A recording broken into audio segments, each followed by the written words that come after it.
नमस्कार दोस्तों, ढोल में पोल चैनल में आप सब मित्रों का हार्दिक स्वागत करता हूं। दोस्तों, कल के वीडियो में आपने देखा कि किस तरह से सिकंदर के बाद महमूद गजनवी, तैमूर लंग और उसके बाद मुग़ल साम्राज्य और फिर उसके बाद अंग्रेज़ आदि का यहाँ 200 साल तक शासन रहा अंग्रेज़ों का। तो इसकी वजह क्या थी?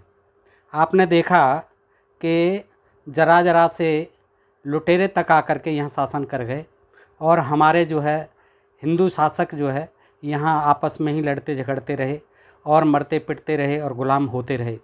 दोस्तों, ये कहानी तो बहुत बड़ी है, लेकिन जब हम देखते हैं कि हमारी पराजय के क्या कारण थे, ख़ास कारण क्या थे, और ये हमें देखने भी चाहिए, इतिहास से हमें सबक लेना चाहिए।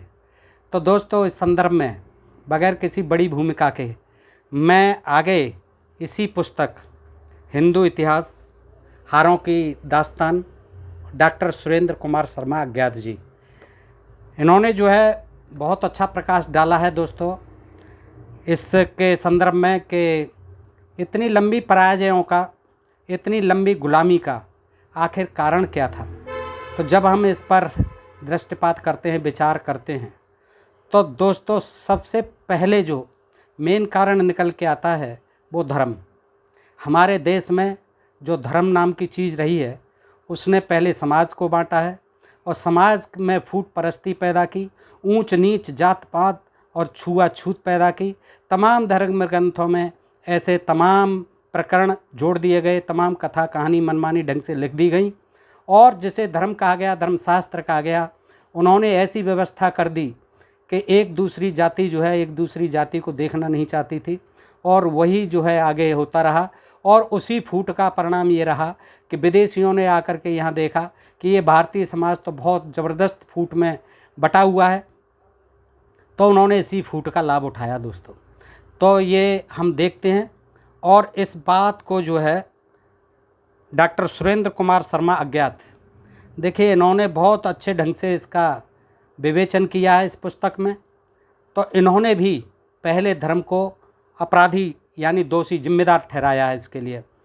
किस तरह से, आइए देखते हैं दोस्तों। पृष्ठ 20 पर है।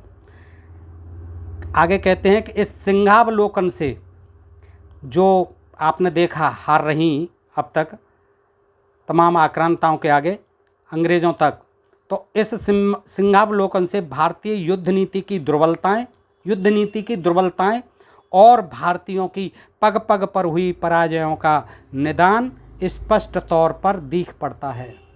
क्या दिख पड़ता है? इनका कारण क्या है? एक शब्द में, सबका कोई जिम्मेदार है तो वह है धर्म। इस सब के लिए, इन पराजयों के लिए, इस गुलामी के लिए जो एक शब्द में हम कह सकते हैं इसका जिम्मेदार है तो वह है धर्म। हिंदू समाज, अब देखिए किस तरह से, आप देखिए बिल्कुल प्रामाणिक बातें जो है शर्मा जी कहते हैं इसमें पुस्तक में कि हिंदू समाज धर्मशास्त्रों को अंधाधुंध मानने और जात भेद को सख्ती से व्यवहार में लाने को शताब्दियों से सर्वोच्च नैतिक और श्रेष्ठ धार्मिक कार्य मानता रहा है। जाति भेद को मानो, धर्मशास्त्रों में जो कुछ भी लिखा हुआ है उसको मानो और अंधाधुंध मानो। अंधाधुंध मानने, बगैर किसी तर्क वितर्क के मानने के लिए बाध्य करता है, जोर देता है, धार्मिक कार्य मानता रहा है इस चीज़ों को। इनमें शस्त्र धारण का कार्य सिर्फ क्षत्रिय जाति को सौंपा गया है। केवल क्षत्रिय जाति ही शस्त्र धारण करेगी। शेष सारी जनता, ब्राह्मण, वैश्य, बहुसंख्यक शूद्र और क्षत्रिय वर्ण सहित सभी वर्णों की स्त्रियों का इस बारे में कोई कदम उठाना अधर्म समझा जाता रहा है। यही कारण है कि जब विदेशी आक्रमणकारी आए तो वे गांवों के गांव नष्ट कर देते। मोहम्मद बिन बख्तियार सिर्फ 18 घुड़सवारों के साथ बंगाल, बिहार को कुचल कर रख गया। धर्मशास्त्रों में इस विषय में जो आदेश मिलते हैं वे बहुत संकुचित उद्देश्यों से प्रेरित और परस्पर विरोधी हैं। देखिए क्या उसमें जो है उद्देश्य हैं उनके, जो है धर्मशास्त्रों के, और क्या आदेश हैं वो परस्पर विरोधी भी हैं। देखिएगा, आपस्तंभ धर्मसूत्र 1/10/29/71 ने तो कहा है कि परीक्षार्थो अपि ब्राह्मणा आयुधम नाददीत, ब्राह्मण तो हथियार को जांचने तक के लिए भी हाथ में न लें। लेकिन कुछ दूसरे धर्म ग्रंथों में संकट काल में ब्राह्मण और वैश्य को शस्त्र धारण की अनुमति दी है। संकट काल में गवार्थे ब्राह्मणार्थे व वर्णानाम बाप संकरे गृणीयात्याम विप्रविशो शस्त्रम धर्म व्यपेक्षया। बौधायन धर्मसूत्र 2/2/80 अर्थात गौओं ब्राह्मणों की रक्षा के लिए तथा वर्ण संकरता को रोकने के लिए ब्राह्मण और वैश्य शस्त्र धारण कर सकते हैं। अंतर्जातीय विवाह, अंतर्जातीय विवाहों के फलस्वरूप जो संतान पैदा होती थी वर्ण संकर, उस वर्ण संकरता को रोकने के लिए, और जब गौओं पर संकट आए और ब्राह्मणों पर संकट आए तो ब्राह्मण और वैश्य भी शस्त्र धारण कर सकते हैं। दुश्मन आ जाए, युद्ध करे, यहाँ आक्रमण कर दे, चढ़ाई कर दे, उसके लिए कोई व्यवस्था नहीं है उस समय। नहीं, केवल गौओं पर और ब्राह्मणों पर और वर्ण संकरता को रोकने के लिए ब्राह्मण और वैश्य शस्त्र धारण कर सकते हैं। ये बौधायन धर्मसूत्र कहता है। आगे वशिष्ठ स्मृति क्या कहती है 3/24 में कि आत्मत्राणे वर्ण संवर्गे ब्राह्मण वैश्य शस्त्रमादितिम दातम, अर्थात अपनी रक्षा के लिए और वर्णों में गड़बड़ी रोकने, अपनी रक्षा के लिए, अपने पर कोई हमला करे केवल अपने पर, अपनी रक्षा के लिए और वर्णों में गड़बड़ी रोकने, अंतर्जातीय विवाह न हो, अर्थात वर्ण व्यवस्था को टूटने से रोकने के लिए ब्राह्मण और वैश्य शस्त्र धारण कर सकते हैं। आगे कहते हैं मनुस्मृति में शस्त्रम द्विजातिर्विर्यायम धर्मो यत्रोपरुध्यते द्विजातीनां च वर्णानां विप्लवे कालकारते आत्मनः संप्रत्राणे दक्षिणानां च संकरे स्त्री विप्रावम पतत्तो च घननम धर्मणे न दुष्यति। मनुस्मृति 8/348/49। मनुस्मृति क्या कहती है, अर्थात द्विजों यानी ब्राह्मण क्षत्रिय वैश्य द्विज को तब शस्त्र धारण करना चाहिए जब धर्म को खतरा हो, धर्म खतरे में हो तभी करना चाहिए। जब वर्ण संकट फैलने वाला हो, जब अंतर्जातीय विवाह होने लगे, अर्थात अंतर्जातीय विवाह होने लगें, अपने को दक्षिणा में दिए जाने वाले द्रव्य की, माल की जो दक्षिणा में मिल रहा हो, और स्त्रियों और ब्राह्मणों की रक्षा करते हुए यदि आदमी किसी को मारता है तो उसे पाप नहीं लगता। इन आदेशों में यद्यपि ब्राह्मण और वैश्य को आपत्ति काल में शस्त्र धारण की अनुमति है, तथापि ये देश को शत्रु से बचाने के लिए न किसी काम आए और न आने थे। इनमें गौओं ब्राह्मणों की रक्षा और अंतर्जातीय विवाह रोकने के लिए शस्त्र उठाने की तो बात कही गई है, लेकिन अपने देश प्रदेश राज्य गांव आदि की रक्षा के लिए शस्त्र उठाने की बात नहीं कही गई है कि कोई लुटेरा आकर के अपने देश पर आक्रमण करे तो सभी जातियों को, चाहे ब्राह्मण हो, चाहे क्षत्रिय हो, चाहे वैश्य हो, चाहे शूद्र हो, सबको हथियार उठा लेने चाहिए। और विदेशी हथियार नहीं हो, वैज्ञानिक हथियार नहीं हो, तो हसिया फावड़े, अपने लाठी बल्लम भाले जो होते थे वो सबको उठा लेने चाहिए। और देखिए इसके बाद गीता में भी क्या कहा गया है। गीता का उपदेश है कि इन आदेशों में सब वर्णों की स्त्रियों और बहुसंख्यक शूद्रों को शस्त्र धारण की अनुमति कहीं भी नहीं दी गई है।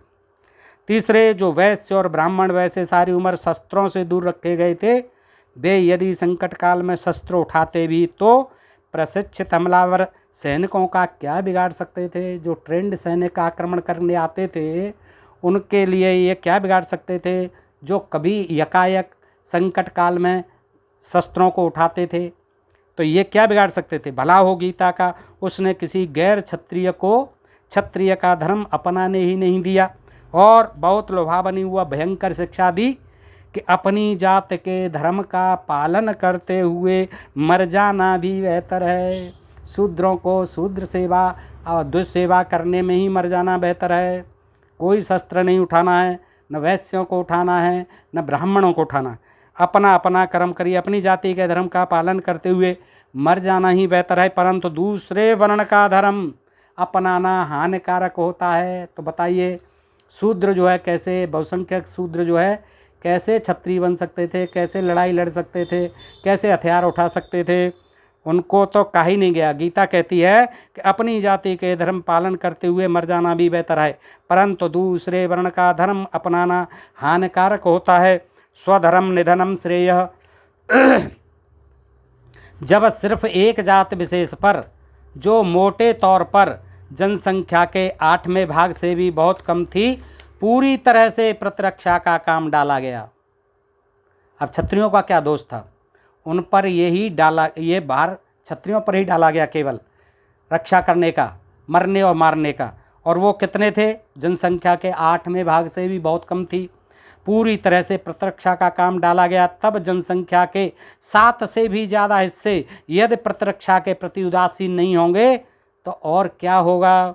क्षत्रियों के भी कई भाग, जैसे बच्चे, बूढ़े, अपंग और स्त्रियां युद्ध में भाग नहीं लेते थे, केवल जवान लोग ही तो लड़ सकते थे।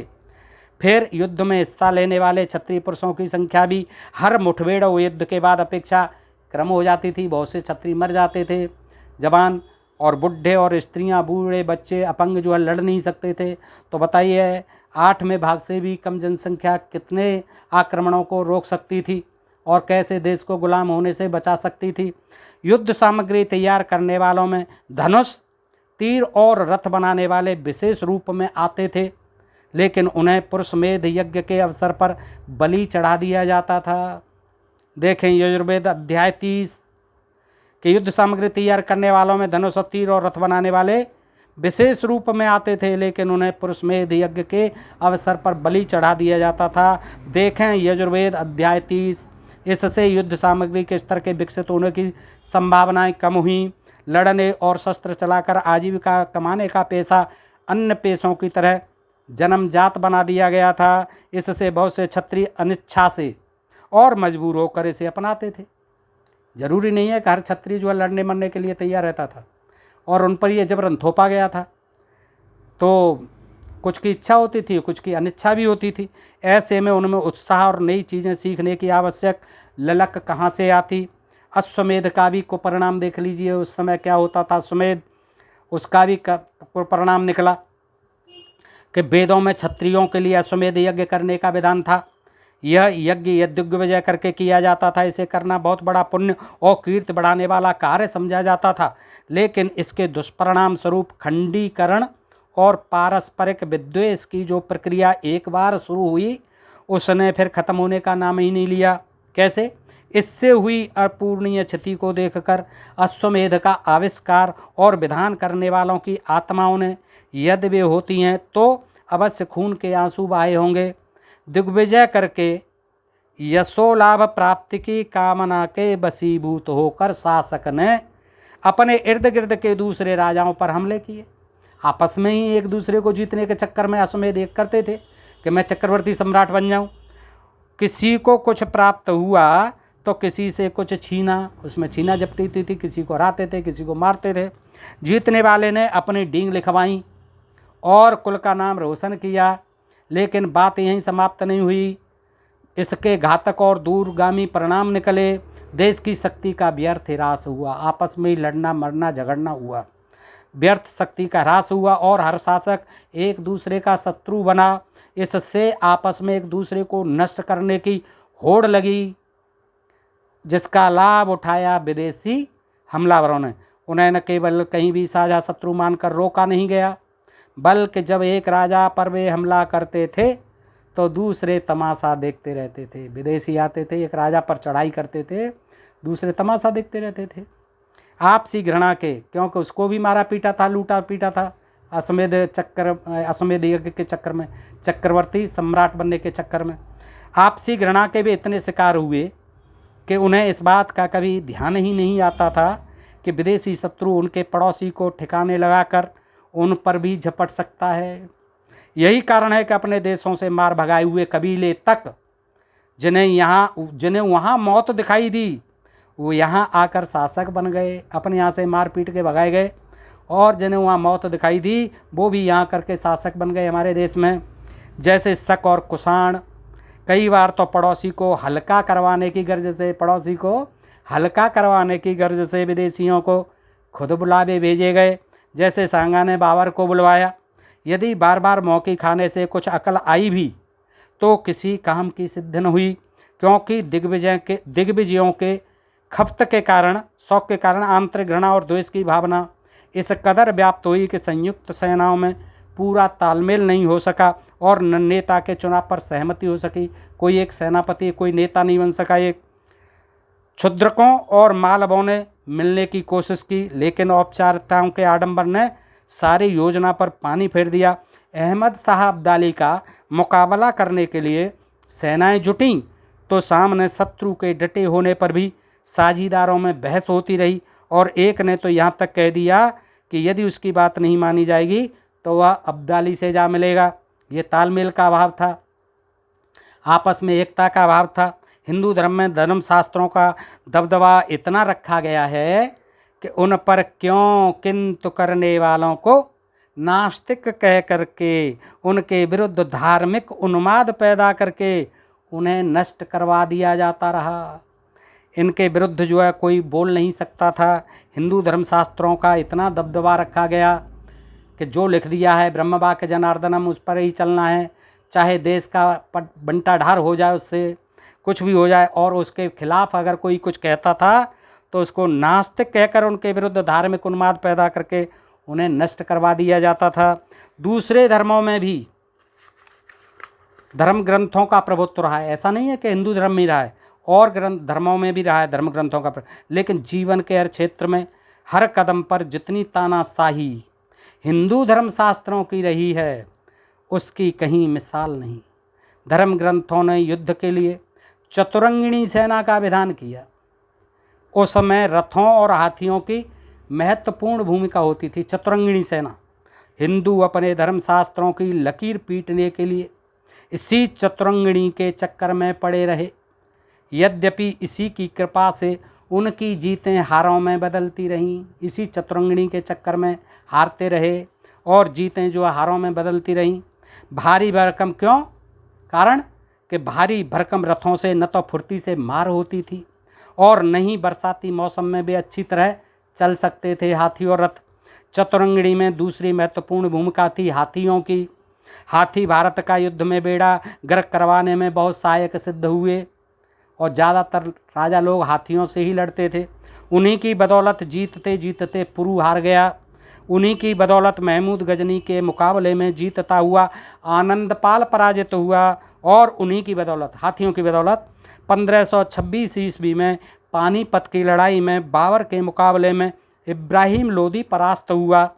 बार बार की पराजयों ने भी धर्मशास्त्रों के प्रभुत्व के नीचे बुरी तरह दबे और कुचले गए हिंदुओं को चतुरंगिणी के चक्रव्यूह से मुक्त नहीं होने दिया गया।